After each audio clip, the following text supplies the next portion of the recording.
আসসালামু আলাইকুম। আজকে আমি রানীক্ষেতের ভ্যাকসিনটা দিব। আর রানীক্ষেতে ভ্যাকসিন দেওয়ার সময় ভ্যাকসিনকে একটু সতর্কভাবে একটু ধরতে হবে। কারণ হাতের স্পর্শে যাতে ভ্যাকসিনটা খারাপ না হয়ে যায়। যখন ফ্রিজ থেকে বা বরফ থেকে বের করবেন, চেষ্টা করবেন এর গায়ে বডিতে না ধরার জন্য। তো আমি 300 মুরগির জন্য একটা পানি নিয়ে আসছি। যেহেতু আমার অল্প কিছু মুরগি, 310 এর নিচে তার পানি পাওয়া যায় না বা হয় না। তা আমি ভ্যাকসিনগুলোকে আমার মুরগির চোখে দিব।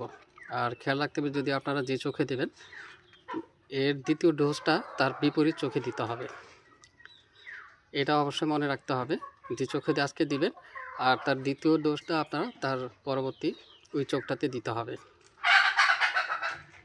তো ইনশাল্লাহ যারা শীতে এখনও ভ্যাকসিন দেননি রানীক্ষেতের, অবশ্যই রানীক্ষেতের ভ্যাকসিনটা দিয়ে কমপ্লিট করবেন। কারণ মুরগিকে সুস্থ রাখতে হলে অবশ্যই আপনাকে ভ্যাকসিন দিতে হবে। যারা 10-20টা 25টা 30টা মুরগি পেলে অবশ্যই রানীক্ষেতের ভ্যাকসিনটা দিতে হবে। 2-4টা মুরগির জন্য না দিলে হয়, যারা যেভাবে করতে চান বা করতেছেন, অবশ্যই রানীক্ষেতের ভ্যাকসিনটা দিতে হবে এই শীতের মধ্যে। রানীক্ষেতের ভ্যাকসিন দেওয়ার পরে লাইসোভিটের পানিটা দিব হয়। তো সবাই দোয়া করুন আমার জন্য, ইনশাল্লাহ মুরগিগুলি যাতে সুস্থ রাখে এই শীতে। আর মুরগি সুস্থ রাখতে হলে অবশ্যই মুরগির ভ্যাকসিনগুলি কমপ্লিট করতে হবে।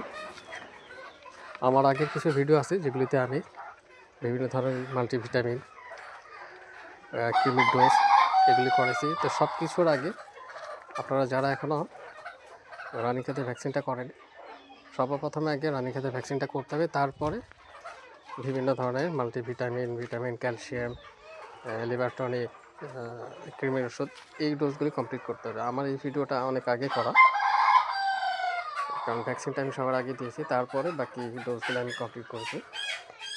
তো সর্বপ্রথমে আপনারা যারা ভ্যাকসিন করেননি, আগে ভ্যাকসিনটা কমপ্লিট করবেন। তারপরে এদেরকে ভিটামিন, ক্যালসিয়াম, মাল্টিভিটামিন, কৃমির ডোজ, অ্যান্টিবায়োটিক যেটাই দেন, এগুলি পরে দেবেন। আর ভ্যাকসিন দেওয়ার পরে অবশিষ্ট যে ভ্যাকসিনটা থাকবে, সেটাকে অবশ্যই যেখানে সেখানে ফেলে দেবেন না, মাটিতে পুঁতে ফেলবেন। 1 হাত মাটির নিচে পুঁতে ফেলবেন, না হলে আগুনে পুড়িয়ে ফেলবেন। কারণ এটাও একটা ভাইরাস, যেখানে সেখানে ফেললে কিন্তু এই ভাইরাসটাই কিন্তু আবার আপনার মুরগিকে আবার আক্রমণ করবে। তাহলে সবাই ভালো থাকবেন, সুস্থ থাকবেন। আসসালামু আলাইকুম।